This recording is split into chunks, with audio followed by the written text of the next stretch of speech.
Hello, this is Todd Luck, and this is a review of America Chavez, Made in America, #1 from Marvel Comics. So I actually picked this up just for the cover, and I liked it so much, I'm actually just going to do a review of it real quick here. So if you don't know who America Chavez is, she was first introduced about 10 years ago in a miniseries called Vengeance, and she's basically this like super tough Hispanic chick who can fly and is super strong.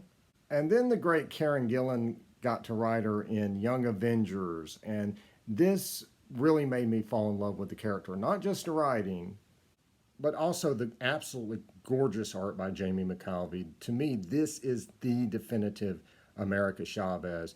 And Young Avengers is such a good book. That run of it is just so amazing. Firing on all cylinders, highly recommended. And just some really, really great badass scenes with America Chavez. Waitress, I'm good for the damages.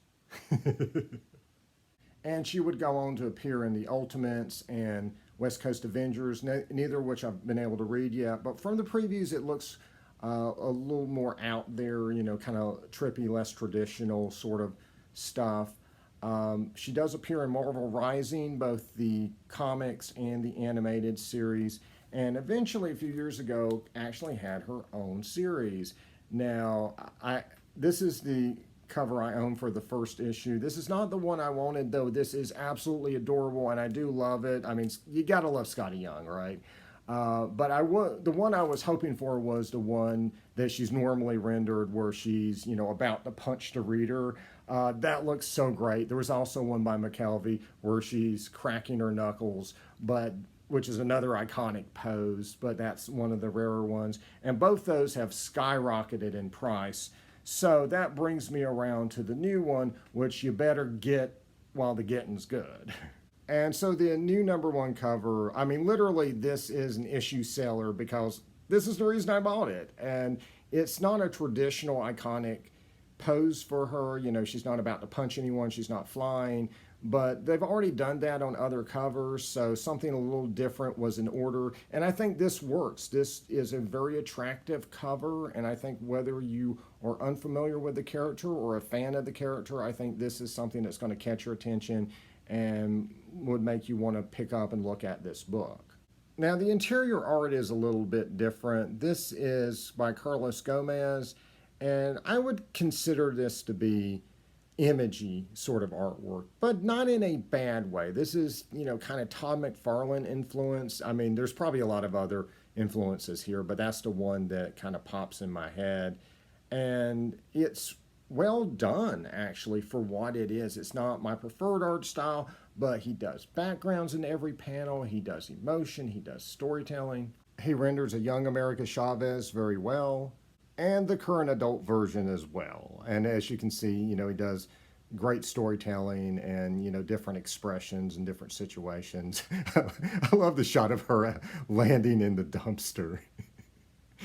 And yes, this is Spider-Man's hand. He does have kind of a walkthrough cameo here. The story is by Kalinda Vasquez, and it begins with the West Coast Avengers fighting these giant moles.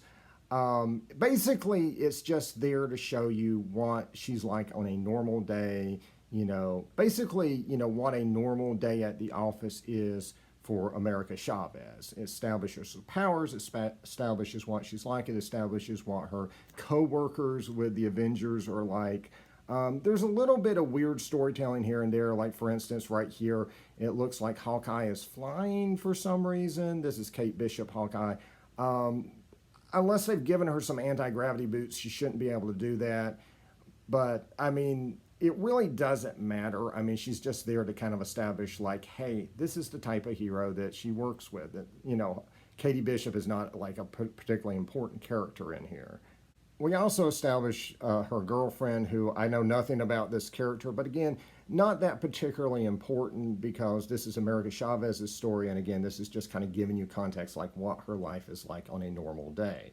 But the heart of the story is these flashbacks that are integrated throughout the issue, and they establish in a very human, identifiable, and understandable way who she is and where she comes from. So it was in Young Avengers that Gillen first kind of fleshed out her backstory. She established she was gay and that she's from another dimension and that she has this weird power where she can open a star-shaped portal by kicking, and that she had two mothers in this other dimension who died to save it from some evil thing. And it was kind of weird and trippy. It was well written, but it was just weird and trippy. But this really gets into, her origin in very understandable terms. She's washed up on the shore. This kindly family finds her and raises her as their own. Basically, she's Hispanic Superman.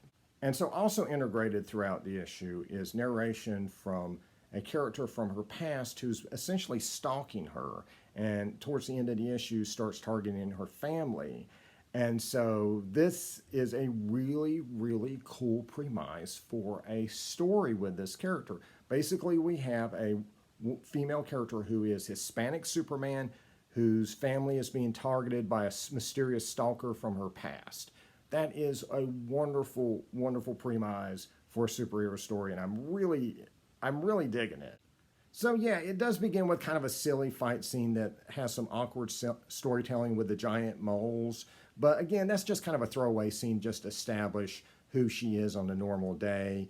And, they could have put the wrecking crew in there or something like that. But, characters like that get beaten up twice a week in establishing scenes. So, why not come up with something weird, to have her fight? But once we get past that, it is just really great storytelling and engaging story. And I just really love this first issue. I just wasn't expecting. I was just picking it up for the cover, so I'm probably going to pick it up in trade or something like that.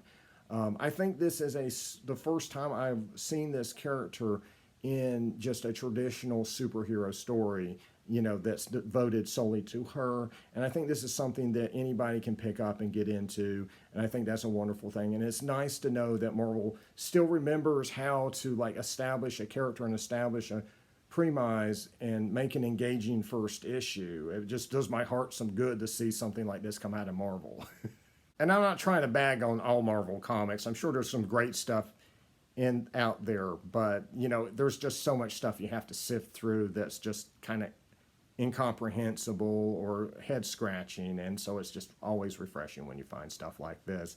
So anyway, like and subscribe for more videos, and until next time, waitress, I'm good for the damages. See ya.